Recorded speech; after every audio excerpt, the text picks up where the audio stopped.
Hi, my name's Steve Robertson. I'm Professor of Men, Gender and Health at Leeds Beckett University in the UK. What I'd like to do for the next couple of minutes is to talk about a paper that I've done with a colleague, Bob Williams, and John Olive here at UBC. The idea of this paper came because we were concerned about the amount of literature that utilises masculinities in relation to health and well-being, and the various ways that it's utilised. But we became more interested in the fact that certain people from different perspectives were actually calling for us to cease using the concept of masculinities altogether, and this paper was really a response to that call. So the paper itself is done in 3 parts. The first part looks at a few critiques of the concept of masculinity and why we should stop using it. The second part draws out how we think masculinities should be understood and utilises empirical data from previous studies to highlight why we think it should be understood in that way. And the final part focuses a little bit on what the implications are then of understanding masculinities in the way that we describe.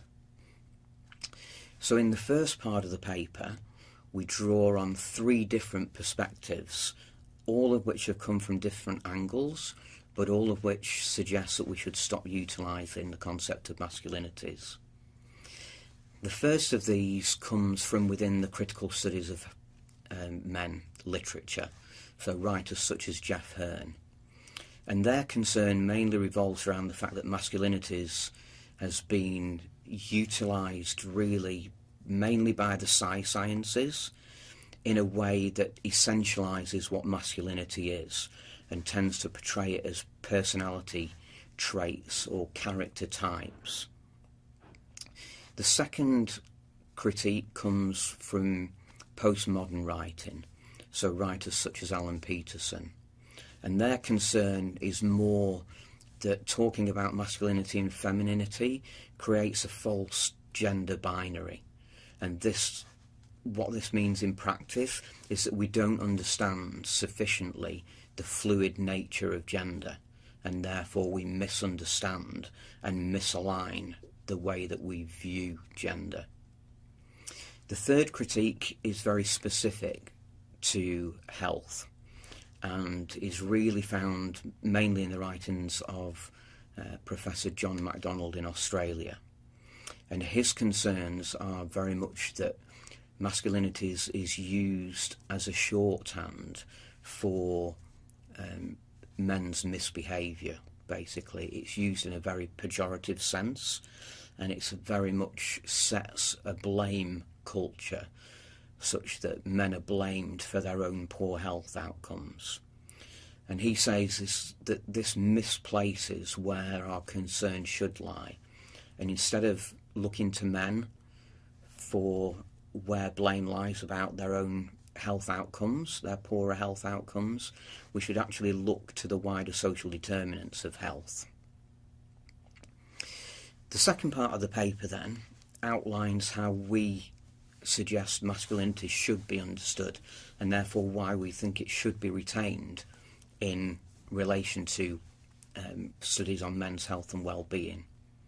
We draw very heavily on Connell's work, which talks a lot about understanding masculinities as configurations of practice that men move within and between, rather than as understanding them as personality traits or character types. Connell goes further and suggests that these configurations of practice are hierarchical, and we agree entirely with that.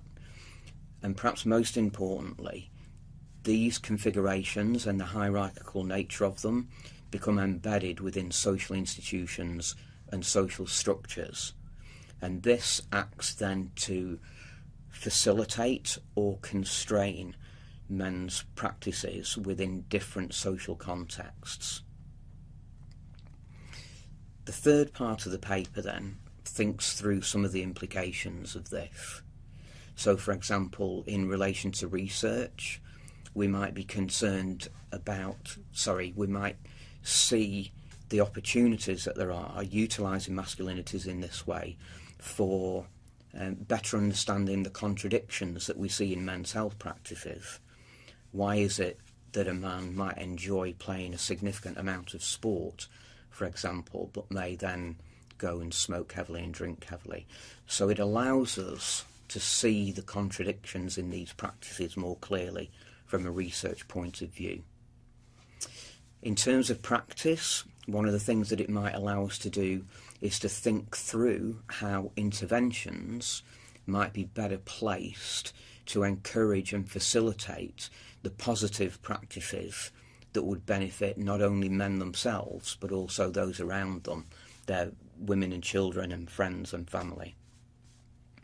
And finally, in terms of the implications, it allows us to think more widely about the social context. So it would help us move beyond public health and health promotion approaches that focus on the individual and begin to address some of the wider structural concerns and the way that gender is embedded within the wider structures, and begin to adjust these and think about focusing more on areas such as housing, education, etc., and how they create and sustain or restrict men's health practices and therefore lead to different health outcomes. So in short, in terms of policy, it would help us focus more on the wider determinants. I hope this gives a nice little overview, and I hope that you enjoy reading the full paper.